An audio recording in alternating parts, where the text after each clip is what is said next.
Hello बच्चों। Class 12th maths में matrices में हम एमसीक्यूज में कुछ और नए क्वेश्चंस को देखते हैं। क्वेश्चन नंबर 5 देखिए, if a equals to 2 minus 1 3 minus 2 then a की पावर n। अब यहाँ पे बच्चों को कंफ्यूजन होता है कि सर हम n क्या लेके चलें। तो अब मल्टीपल ऑप्शंस में देखिए, जैसे पहली कंडीशन में उसने बोला कि n या तो आपका नेचुरल नंबर होगा तो a मैट्रिक्स की वैल्यू 1 0 0 1 आएगी, या n अगर आपका ऑड नंबर होगा तो 1 0 0 1 आएगी।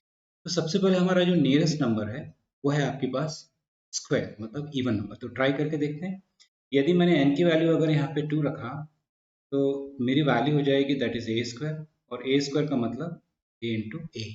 और आपको बहुत अच्छे से मालूम है कि ए इंटू ए का मतलब मुझे ए मैट्रिक्स को 2 बार मल्टीप्लाई करना। तो ए मैट्रिक्स मुझे गिवन है यहाँ पे 2 माइनस 1 3 माइनस 2 और 2 माइनस 1 3 माइनस 2। और जैसा आपको मालूम है कि जब भी हम किसी मैट्रिक्स को मल्टीप्लाई करते हैं तो हमेशा पहले मैट्रिक्स के रो को दूसरे मैट्रिक्स के कॉलम से आपको मल्टीप्लाई करना है। कॉलम मतलब 2 3 से। तो चलिए पहली रो पहले कॉलम को मल्टीप्लाई करके देखते हैं। तो जब करेंगे तो ये 2 इंटू 2 प्लस माइनस 1 इंटू 3, और इसी तरह से हम लोग पहले रो को दूसरे मैट्रिक्स के कॉलम सेकंड कॉलम से मल्टीप्लाई करें तो ये हो जाएगा 2 into minus 1 plus minus 1 into minus 2। इसी तरह से हम लोग पहले मैट्रिक्स के सेकेंड रो को ले लें और इसको उसके पहले कॉलम से मल्टीप्लाई करें तो ये हो जाएगा 3 इंटू 2 प्लस माइनस 2 इंटू 3। और उसी तरह से पहले मैट्रिक्स का सेकेंड रो और दूसरे मैट्रिक्स के सेकेंड कॉलम से मल्टीप्लाई करें तो ये हो जाएगा 3 into minus 1 plus minus 2 into minus 2।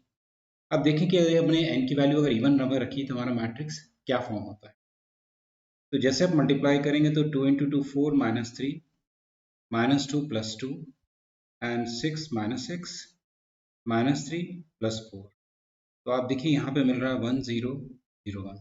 तो यही वैल्यू वो क्वेश्चन में कह रहा था कि यदि हम n की वैल्यू क्या रखें कि जिससे हमें आइडेंटिटी मैट्रिक्स मिल जाए। तो अब ऑप्शन दिख रहा है कि अगर n इवन नंबर लेते तो मुझे पहले फॉर्म में मुझे मिल गया a 1 0 0 1। मेरा ऑप्शन क्या हो जाएगा, ए करेक्ट हो जाएगा।